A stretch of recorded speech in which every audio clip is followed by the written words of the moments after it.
उपनयन संस्कार। संस्कारों के विषय में अलग अलग शास्त्रों में अलग अलग मत हैं। गौतम धर्म सूत्र में 40 संस्कार बताए गए। इसी प्रकार कहीं 36, कहीं 32। ऋषि दयानंद ने संस्कार विधि में 16 संस्कारों की विवेचना की है और उन्हीं में से 10वां संस्कार है उपनयन संस्कार। उपनयन का अर्थ, ये तो हुआ संस्कार का अर्थ। अब उपनयन का क्या अर्थ हुआ? उप अर्थात समीप, नयन मतलब ले जाना, किसी के समीप ले जाना। किसके समीप? उपनीयते अनेन। जो यहाँ पे गुरुकुल के बच्चे हैं या स्नातक के, वो समझ रहे होंगे। यहाँ पे एक जैसे हिंदी या संस्कृत में प्रत्यय होते हैं, यहाँ पे ल्युट प्रत्यय है, वो करण अर्थ में है। अर्थात जैसे हम कुल्हाड़ी से लकड़ी को काटते हैं तो कुल्हाड़ी हमारा साधन है लकड़ी काटने के लिए, ठीक वैसे ही ये संस्कार हमारा साधन है उस बच्चे का जीवन अच्छा बनाने के लिए। तो ये संस्कार उपनयन संस्कार नाम से कहा जाता है और इसमें आचार्य विविध प्रकार के उपदेश देता है। वेद कहता है आचार्य उपनय मानो ब्रह्मचारिणम कृणुते गर्भमंतः तम रात्रिस्तिस्र उदरे विभर्ति तम जातम द्रष्टुम अभिसंयन्ति देवा।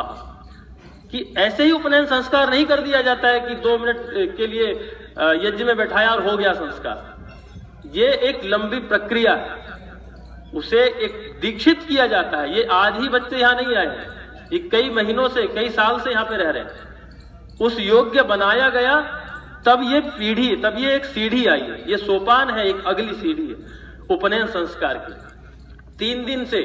3 दिन तक आचार्य इन बच्चों को अपने गर्भ में धारण करता है। गर्भ अर्थात अपनी एक परिधि में धारण करता है। इनके अंदर कोई दुर्गुण ना आ जाए, कोई दुर्व्यसन ना आ जाए, कोई कुंठा ना आ जाए, कोई असुरक्षा की भावना ना आ जाए, उस सब से बचाकर रखता है। और तब उन 3 दिन के बाद जब बच्चे का जन्म होता है, इसे जन्म कहा जाता है। उपनयन जो संस्कार है ये दूसरा जन्म कहा जाता है। जिसका भी उपनयन संस्कार होता है वो द्विज कहलाता है। एक जन्म तो होता है माता के गर्भ से और एक जन्म होता है गुरु के गर्भ से, और जिसका उपनयन संस्कार होता है वो द्विज कहलाता है, अर्थात 2 बार जिसका जन्म हुआ है। ठीक है, तो उसे देखने के लिए देवता लोग आते हैं। तम जातम द्रष्टुम अभिसंयन्ति देवाः, इच्छा पूर्वक उसे देखने के लिए आते हैं। अर्थात किसी आचार्य ने, किसी तीर्थभूत ऋषि ने इसके पीछे अपने जीवन का सर्वस्व लगाया है।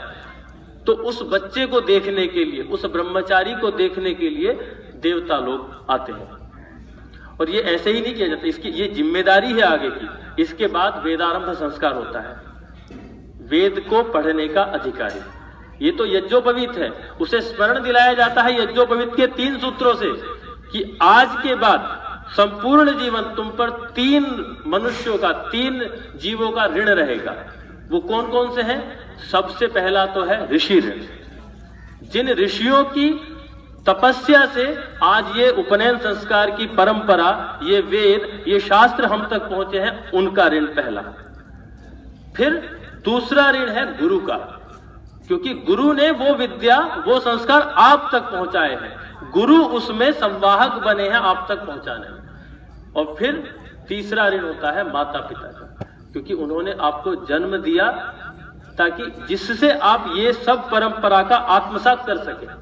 संस्कृत कोई ऐसी भाषा नहीं है, जब हम संस्कृत बोलते हैं तो हम ये अनुभव करते हैं मैं आज से 10,000 साल पुरानी भाषा बोल रहा हूं। हमारे पास कोई एंटिक चीज होती है ना, हम पुरातत्व स्थल देखने जाते हैं। क्यों देखने जाते हैं? वो तो ज्यादा से ज्यादा 1000 साल पुराना होता है, तो हम उसे क्या मानते हैं? ये एंटिक है, ये पुरातात्विक है, 1000 साल पहले लोगों ने इसे बनाया था। हमारे पास तो संस्कृत भाषा जैसा पुरातत्व स्थल है जिसे 10,000 साल पहले ऋषियों ने बनाया। उसका नाम संस्कृत है ही इसीलिए क्योंकि उसे शुद्ध किया गया है। जब मैं कहा संस्कार का मतलब शुद्ध, ऐसे ही संस्कृत का मतलब है ऐसी भाषा जो शुद्ध हो। और किसने शुद्ध किया उसे? ऋषियों ने। किन ऋषियों ने? जो तपःपूत थे, तपस्या के प्रभाव से जिनका मन निर्मल हो गया था, मलिनता का लेश मात्र नहीं था, ऐसे ऋषियों ने।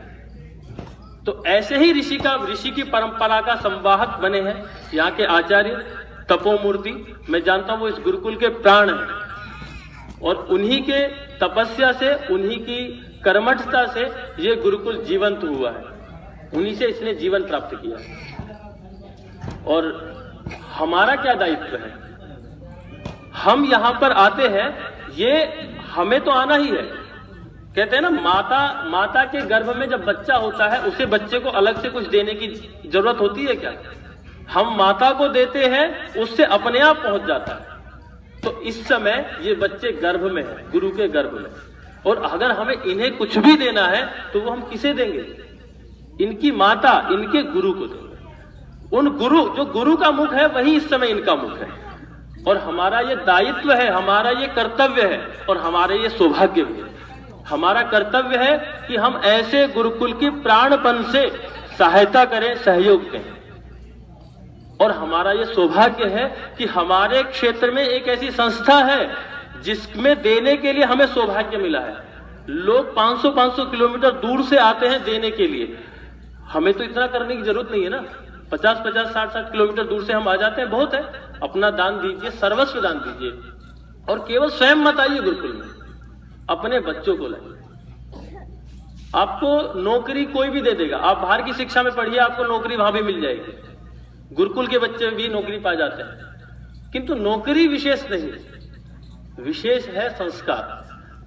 बाहर का बच्चा आप नौकरी पा लेगा, आगे की क्या जीवनी होगी वो उसके मन पर निर्भर है, किंतु गुरुकुल का बच्चा कभी जीवन भर, मैं लिख के दे सकता हूं, अपने माता पिता को प्रताड़ित नहीं करेगा।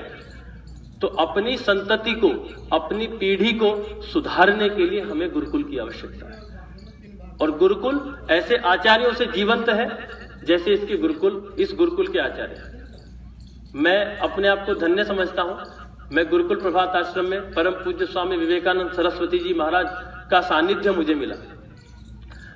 वो जीवन मैं अपने आप को अनुभव करता हूं कि अगर वो क्षण नहीं होता तो संभवतः मेरा सोचने का, विचारने का जो तरीका है, जो पद्धति है, वो शायद कभी नहीं होती।